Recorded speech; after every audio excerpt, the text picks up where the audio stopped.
할렐루야. 삶으로 드리는 1000번째 682번째 요한계시록 20강 두 번째 강의를 시작하겠습니다. 20강에서 사례를 들어서 설명을 드렸고, 노아 홍수 사례라든지 소돔 고모라 사례라든지 이런 사례들을 들여서 하나님께서 완벽하게 당신의 사랑하는 백성들을 안전한 장소로 이동시켜 놓고 그 다음에 재앙을 내리신다라고 하는 것을 설명을 드렸습니다. 그리고 이제 계시록 4장 3절의 이 무지개는 언제 없어지는가? 그래서 하나님께서 무지개 재앙, 노아와 맺은 무지개 언약 때문에 하나님께서 이 무지개가 떠 있는 동안에는 기회를 주신다고 말씀하셨습니다. 그런데 이제 이 요한계시록의 4장 3절의 이 무지개는 과연 언제 없어지는가 하는 것을 오늘 설명드리려고 합니다. 또 내가 크고 흰 보좌와 그 위에 앉으신 이를 보니 땅과 하늘이 그 앞에서 피하여 간 데 없더라. 자, 그때는 돌아와도 된다라고 하는 겁니다. 실제로 계시록 7장을 보면 전체적인 흐름을 먼저 보겠습니다. 계시록 7장을 두 단락으로 나누면 1절에서 8절까지 9절에서 17절까지 이렇게 두 단락으로 나눌 수 있는데, 1절에서 8절은 이스라엘 중에서 구원된 무리를 소개를 하고, 또 9절에서 17절은 이방인 중에서 구원된 무리들을 소개를 합니다. 이 사람들이 누군가, 이 재앙이 떨어지기 전에는 주님을 모른 척 하다가 재앙이 떨어지니까 그때부터 주님께로 돌아오는 사람들을 얘기합니다.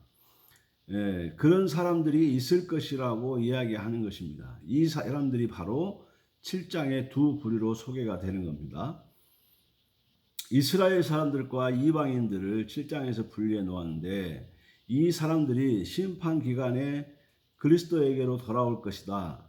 환난이 있음에도 불구하고 돌아오는 자는 어떠한다? 받아준다. 그 대신에 이 사람들은 휴거는 안 되죠. 왜? 이미 6장에서 휴거는 끝이 났기 때문에 이 사람들은 휴거는 안 됩니다. 그래서 6장에서 19장까지 대환란이라면 6장이 시작되기 전에 휴거는 일어나야 됩니다. 그래야 이 모든 말이 일치가 되죠.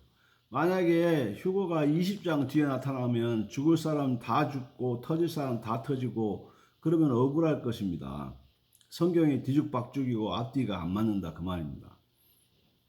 그러면 노아 방주도 필요가 없고 다 죽여놓고 노아야 일어나라 하는 것과 같다 그 말입니다. 하나님은 그런 분이 아니시고 20장 가면 다 끝나는 것입니다.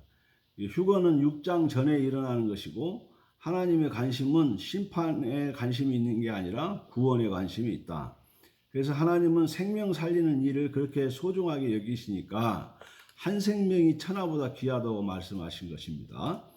그래서 하나님이 가장 기뻐하시는 생명 살리는 일에 동참하는 것보다 더 기뻐하는 것이 없다.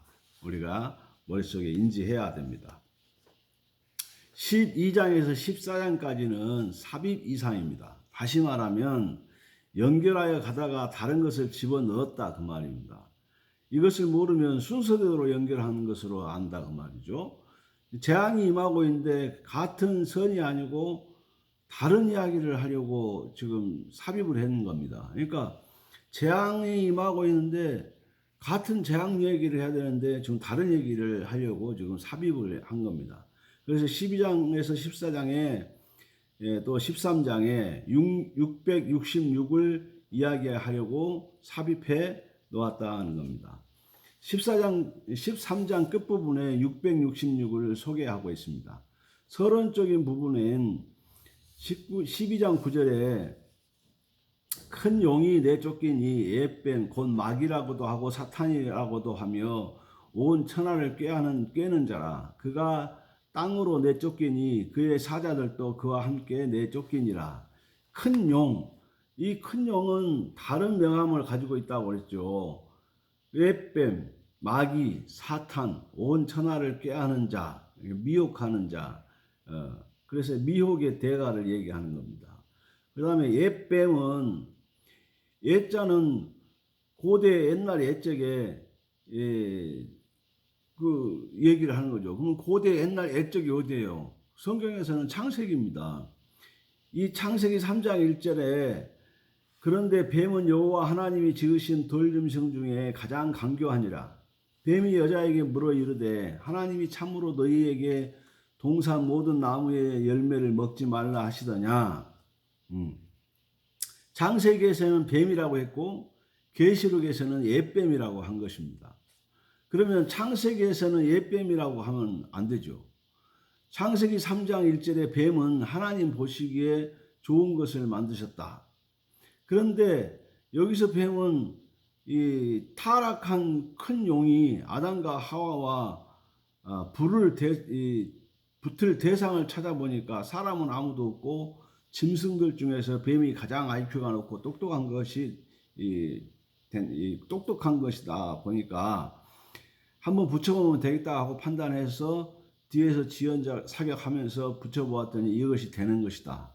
그래서 넘어졌다 그 말입니다. 자, 계시록에서 등장하는 것이 아니고 이미 창세기에 있었던 대상들입니다. 계시록을 읽다가 이제 등장하는 것이 아니고 창세기에 나오는 대상들이다 그 말이에요. 이제 마지막 때가 되었는 줄 알고 최악의 발악을 하고 있는 겁니다. 이것이 거짓 삼위일체, 666, 용, 짐승, 또 다른 짐승, 그걸 얘기하는 것입니다. 자, 16장에서 19장에 아마겟돈 전쟁 얘기가 나옵니다. 19장 아마겟돈 전쟁의 마무리인데 어떻게 끝이 되는가? 예수님이 승리하시는데 어떻게 이기셨는가? 말씀으로 이기셨다. 이것을 가르쳐 줌으로써 말씀보다 더 큰 능력이 없다고 이야기를 하고 싶어 하시는 것입니다. 아마겟돈이라는 인류 마지막 전쟁을 엉뚱한 소리하지 못하도록 성경 저자가 이미 정보를 16장 13절에 주었습니다.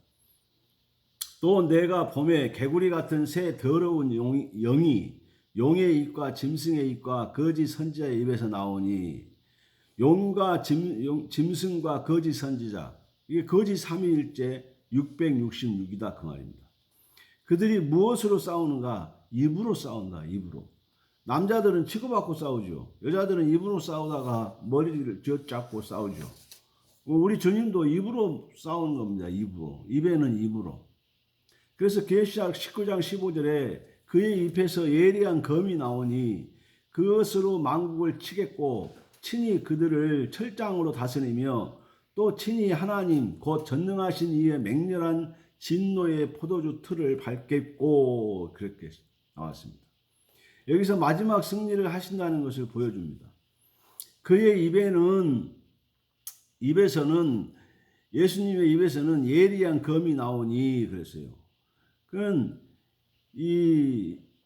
그의 입에서 누구인가 13절에 보면 그는 하나님의 말씀이라 그랬다 그랬습니다. 그러니까 그 말씀이 그 이름이 말씀이다.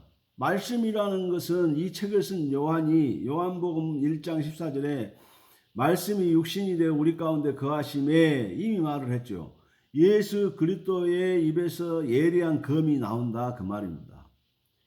자, 얼마나 말씀이 무서운지 한 말씀 한 말씀 하면 그것이 한 방에 끝내버린다 그 말입니다. 그러니 악한 영들도 입으로 예수님도 입으로 입전쟁인데 뭐 핵이 어떠니 중동이 어떠니 러시아가 어떠니 중국이 어떠니 온갖 소리를 다 하는 겁니다. 너무 정확한 것을 놔도 다른 얘기하고 있는 거예요. 그러니까 하나님의 말씀은 입으로 말씀을 가지고 하는 전쟁이지 핵전쟁이니 이런 전쟁은 아니다 그 말이에요. 핵전쟁하면 지금 이 시대에 핵전쟁하면 인류가 다 죽죠. 그런 전쟁 얘기하는 거 아닙니다. 자, 인류 최초 전쟁이 창세기 3장 전쟁인데 옛뱀과 하와의 전쟁이에요. 아담과 하와의 전쟁. 2대1로 붙었어요. 그런데 아담은 한마디도 안 하고 입으로 싸웠대요. 예. 그래서 지죠. 창세기 3장 4절 뱀이 여자에게 이르되 너희가 결코 죽지 아니하리라 그랬어요. 결코 죽지 아니하리라. 하나님은 반드시 죽는다고 그랬는데 2장 17절에 옛뱀은 결코 죽지 않는다고 얘기해요. 이것이 미혹이라는 거죠. 미혹을 당하니까 더 신뢰가 가는 것입니다. 미혹되니까 마귀가 하는 말, 옛뱀이 하는 말을 그대로 믿지요. 더 신뢰를 하고. 그래서 하나님 말씀보다 더 신뢰해가지고 넘어가잖아요. 우리도 이 악한 것들이 와서 미혹하면 믿음이 약하면 넘어갑니다. 창세기 3장 5절에 하나님 분명히 그랬어요. 너희가 그것을 먹는 날에는 너희 눈이 밝아져서 하나님과 같이 되어 선악을 알 줄 하나님이 아심이라. 하나님과 같이 되어 그랬어요. 피조물이 하나님이 될 수가 있어요, 없어요? 없죠. 그런데 타락한 천사가 쿠데타를 일으킬 때 이미 경험했잖아요. 이것이 최초의 전쟁이다. 미혹 전쟁이다. 신약 구약 중간을 보면 역사의 중간의 싸움이 예수님과 마귀의 싸움입니다. 마태복음 4장에 보면 3번 싸우는데 입으로 싸웠습니다. 물러가라. 이것이 표준말이고 뒤로 꺼져라. 이것이 사투리고 그렇습니다. 자, 입을 열면 미혹이고, 그런데 적그리스도 거짓 선지자가 많이 나타난다고 마태복음 24장 25장에 말씀하십니다. 그때 우리가 모르는 사람이 나타나서 이것저것 말하면 말을 듣겠는가 그 말이에요. 우리가 부하실 때 능력도 있고 사이즈도 있고 저 정도면 대단하다. 세상 말로 성공했다는 사람들의 말을 믿게 된다 그 말이에요. 그 사람들을 들어서 거짓 정보를 퍼뜨리는 겁니다. 그래서 제가 이 20장을 시작하면서 물량주의 얘기를 자꾸 하는 겁니다. 자, 큰 게 좋은 것은 큰 게 좋은 거다. 많은 게 좋은 거다. 큰 게 진리다. 많으면 진리다. 이게 아니라는 겁니다. 오히려 마귀 사단들이 이 큰 것들을 넘어뜨려서 미혹해서 이 큰 것들을 이용해서 사람들을 미혹시킨다 그 말이에요. 그래서 이단하는 것들이나 사람을 미혹하려고 하는 것들은 겉포장을 많이 해요. 겉포장을. 그래서 건물도 크게 짓고 사람도 많이 모여놓고 사진 찍고 이래서 우리가 이렇다네 하고 그렇게 해서 미혹에 빠뜨리는 거예요. 그래서 우리가 사실 이제 시대 자체가 이게 이제 메머드 교회만 남고 나머지 작은 교회들은 없어지는 시대를 지금 맞이하게 됩니다. 그리고 많이 없어질 거예요.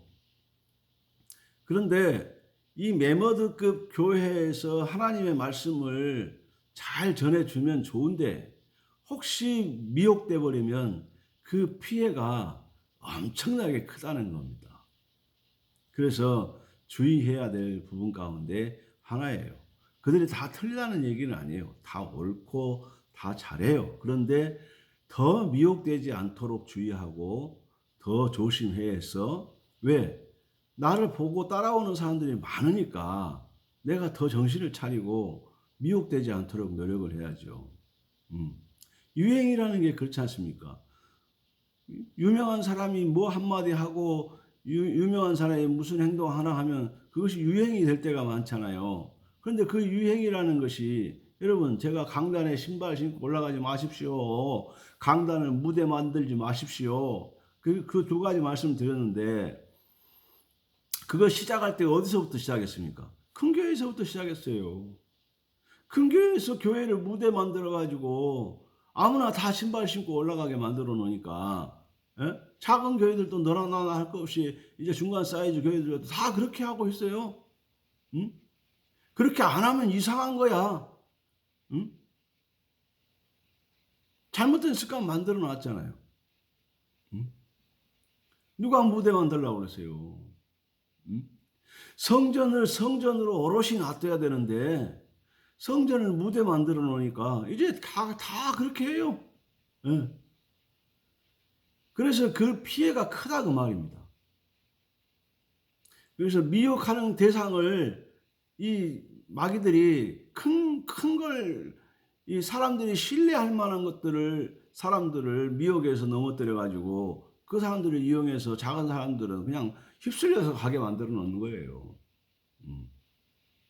그래서 신앙을 우리가 개인적으로도 잘 지켜야 되고 말씀을 꽉 붙잡지 않으면 다 넘어진다고요. 오늘 이 시대가 정말로 미혹이 많은 시대입니다.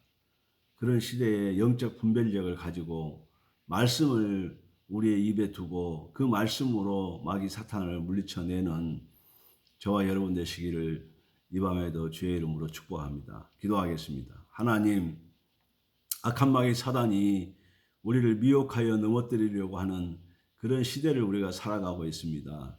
하나님, 아직도 우리 하나님은 우리를 한 생명이라도 더 구원하시기 위해서 참고 인내하고 계십니다. 이때에 우리가 정신을 차려서 생명 살리는 일에 최선을 다하게 하시고 이 땅에 아직도 믿지 않는 사람들을 주 앞으로 인도해내는 일에 최선 다하는 저희들 되게 해 주시옵소서. 이 밤도 샬롬을 이루는 밤 되게 하여 주옵소서. 예수님 이름으로 간절히 축복하고 기도하옵나이다. 아멘. 아멘. 할렐루야. 감사합니다.